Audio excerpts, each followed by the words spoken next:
Дами и господа, гледали ли сте Сексът и градът? Да, това са двете неща, с които имам най-големи проблеми. Първото е секса, другото е градът. Градът не спира да ми образува нерви. Толкова време прекарвам в задръстванията, че почнах да давам задните седалки под наем.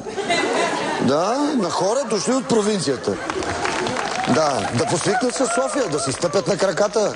Така повечето си намират работа и се женят. Още преди да съм минал 3 светофара, те са вече готови, оженени. Айде, в града поне има дупки. Ама в секса... Толкова съм зле, че даже като минавам покрай магистралките, те се правят, че чакат автобус.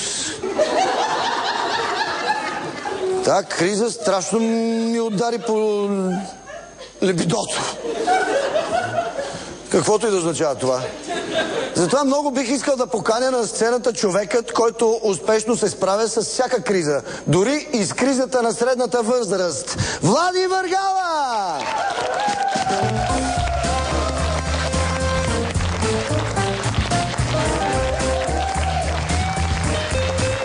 Гепи банда! Здравейте, компанията!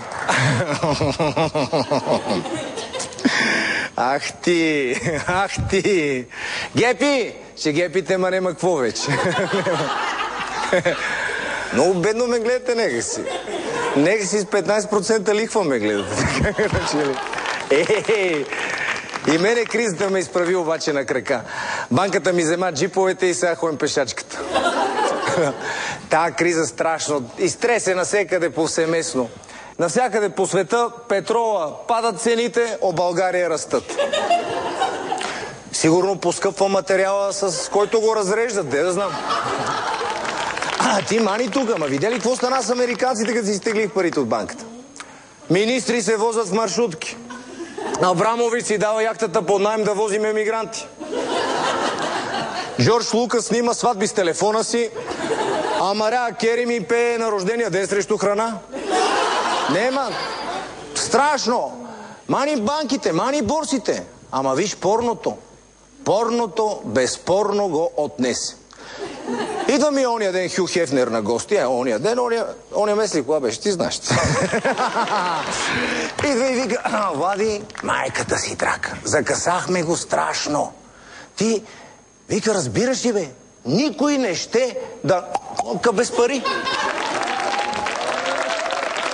И вика ми: нормално, бате, без пари никой не иска.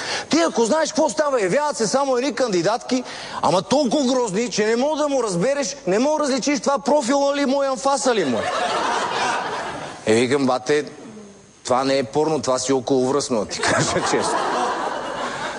Вика: положението е страшно, банките не дават пари. Ти пари имаш ли?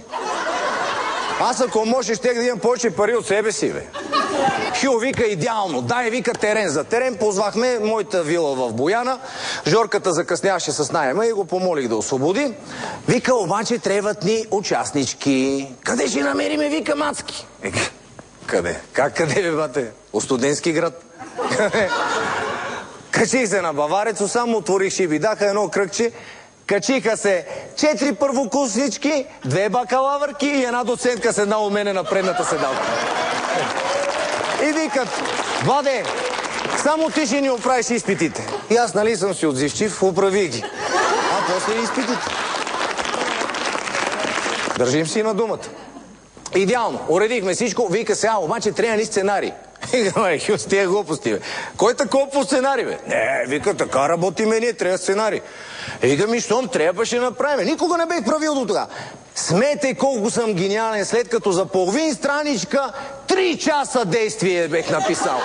Смете колко съм гениален. Попаднал си на точния човек, бе. Ще викнеме Пепи Къдравия. За приятелите, за враговете Кървавия. Той в секса е като строежа на метрото. Никога не знаеш кога ще свърши. Един акт го прави по-дълго от предане на Митко Цонев. И почнахме винкели, въртели, салта, морталета. Ма не мога да ти опишем какво действие, каква интрига се разгърна, бе. Аз направо настрахнах, гледам. И Точно беше в любимата си поза. Това е троен тулуп в кълновиден полуклек. И влезна жена му. Сега да ви покажем какво представлява позата. Значи, единия крак е леко във въздуха, другия минава отпред-назад така, мацката нека си я беше фанал така и така праща. Нека си. И точно в този момент влезна жена му. И Пепи я гледа, тя го гледа. Пепи я гледа, тя го гледа. Тя вика: Пепи, какво правиш? Не е това, което си мислиш. Не виждаш ли, че спасявам Америка? И благодаря ви, компанията. Да сте живи и здрави като България 1300 години.